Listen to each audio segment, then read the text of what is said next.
കേരളത്തിലെ 140 MLA-മാരിൽ 93 പേരും criminal case പ്രതികളെന്ന് report. 2 പേർ കൊലക്കുറ്റത്തിനും 3 പേർ വധശ്രമത്തിനും 4 പേർ സ്ത്രീകൾക്കെതിരായ അതിക്രമത്തിനും പ്രതി ചേർക്കപ്പെട്ടവരാണ്. അസോസിയേഷൻ ഫോർ ഡെമോക്രാറ്റിക് റീഫോംസ് പുറത്തുവിട്ട റിപ്പോർട്ടിലാണ് കണക്കുകൾ. കൂടുതൽ വിശദാംശങ്ങളുമായി ഡൽഹിയിൽ നിന്ന് ശരത് ലാൽ ചേരുന്നുണ്ട്. ശരത്ത്, നമ്മുടെ നിയമസഭയിലേക്ക് എത്താനുള്ളൊരു യോഗ്യതയായി ഈ ഇത്തരത്തിലുള്ള പ്രതി ചേർക്കപ്പെട്ട ക്രിമിനൽ കേസുകളിൽ പ്രതി ചേർക്കപ്പെട്ടവരാണ് എന്നുള്ളത് അതിശയകരമായ ഒരു കാര്യമാണ്. എന്താണെങ്കിലും ചിന്തിപ്പിക്കുന്ന കാര്യം കൂടിയാണ് അത്. എത്തരത്തിലാണ് ഈ റിപ്പോർട്ടിൽ പറയുന്ന കാര്യങ്ങൾ, വിശദാംശങ്ങൾ? സംഗീത 140 MLA-മാർ 134 MLA-മാര് റിസർച്ച് ചെയ്തിട്ടാണ് ഇത് സംബന്ധിച്ച റിപ്പോർട്ട് രാജ്യത്തുള്ള മുഴുവൻ MLA-മാരുടെയും ക്രിമിനൽ പശ്ചാത്തലവും ആസ്തിയും കണക്കാക്കുന്ന റിപ്പോർട്ടാണ് ഇന്ന് പുറത്തുവിട്ടിരിക്കുന്നത്.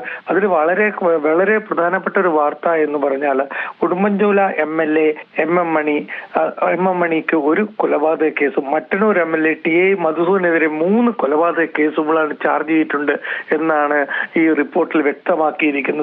അതേപോലെ 4 MLA-മാര് സ്ത്രീകളെ അതിക്രമത്തിന് ഉള്ള കേസിൽ പ്രതികളാണ്. Kovalam MLA വിൽസന്റെ, Konni MLA KU Janeesh Kumar, അതേപോലെ തന്നെ AP Anilkumar, Wandoor MLA AP Anilkumar എന്നിവർക്ക് സ്ത്രീകൾക്കെതിരെയുള്ള ലൈംഗിക അതിക്രമത്തിനെതിരെ കുറ്റം പ്രതിസ്ഥാനത്തുള്ളത്. അതേപോലെ തന്നെ വിൻസെന്റിനെതിരെ 7 ഗുരുതരമായ കുറ്റങ്ങളാണ് ഉള്ളത്. അതേപോലെ കേരളത്തിലെ മൊത്തം MLA-മാരുടെ ആസ്തി 420.38 കോടി രൂപ വരും. മുഖ്യമന്ത്രി പിണറായി വിജയന്റെയും കേരളത്തിലെ 140 MLA-മാരിൽ 93 പേരും ക്രിമിനൽ കേസ് പ്രതികൾ എന്നുള്ള റിപ്പോർട്ട് പുറത്തു വന്നിരിക്കുന്നു. ശരത് ലാലാണ് വിശദാംശങ്ങൾ പങ്കുവച്ചത്.